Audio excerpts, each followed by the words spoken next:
When looking at going cordless, I'm going to give you a little bit of background information that's going to tell a little bit of why I came up with this idea. I work at a salon in Redlands that has 6 stylist stations, 2 shampoo bowls, a waiting area, a front desk, a break room / color lab, and a retail area, all in less than 900 square feet. This calls for really tight quarters. All the time, curling irons, flat irons, blow dryers, and clippers are used at the salon, and they've become a hassle. So looking at the problem, there's a limited space that's apparent at the salon. There's clutter and unorganized people that continually leave their things around and aren't responsible for picking up after themselves. So this causes tripping on the cords, melting the cords, and I've even been electrocuted. So basically, it's something that's been really stressed at the salon, and they get in the way. So my solution is going cordless, which would be a branch of cordless styling tools. This includes everything from curling irons, hair dryers, clippers, edgers, flat irons.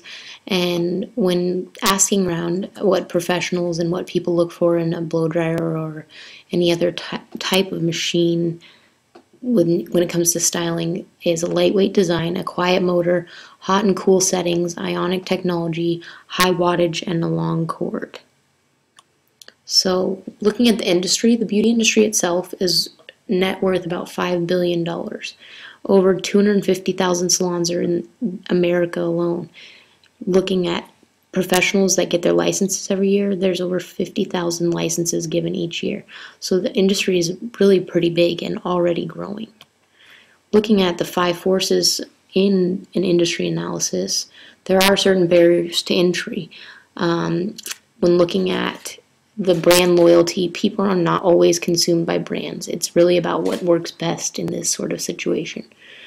I'm thinking a capital investment would be about $10,000 to create this prototype, and to the consumer, the switching cost is pretty minimal.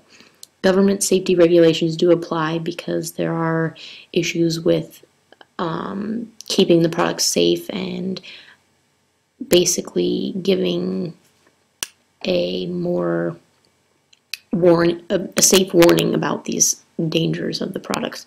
So when looking at substitute products, there are styling tools, but very few of these styling tools are cordless. So when talking about the buyer's bargaining power, truly we're looking at the bulk buying for retailers, because that way they can get it at a lower cost and consumers would be able to get it at a wholesale price. Supplier bargaining power, I would be looking at outsourcing the product and trying to find the lowest cost at the highest quality. When looking at the competition in the industry, there are quite a few competitors, but none of these have a complete set of cordless styling tools. The market out there stretches to about anyone. Going cordless styling tools are for mainly people who are using styling tools already, also beauty professionals and the average consumer, probably between the ages of 50 to 70. Different tools would be made for salon use and at home so that they're affordable and their quality is personalized. This is a business-to-business relationship as well as a business-to-consumer relationship. When looking at the business-to-business model, we've got going cordless would be sold at Cosmoprof, Macy's, Sally's, Target, and mall kiosks. That would be directly to retailers so that the retailer can then sell them to the consumer. So looking on the consumer side, if we were to sell directly to the consumer, it would be strictly at expos.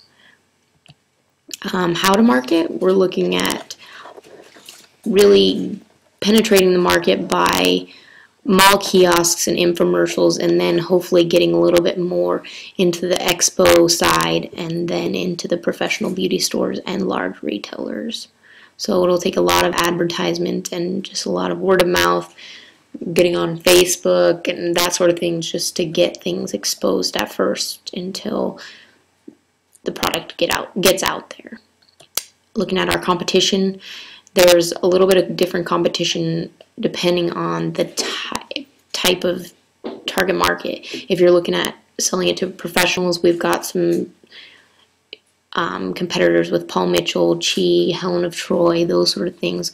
Whereas looking at non-professional tools, we've got things that you find at Target and Walmart, including Conair, Revlon, and Remington. So there is a lot of competitors out there, but none that are directly competitors because not all of them can provide a complete styling line of cordless tools.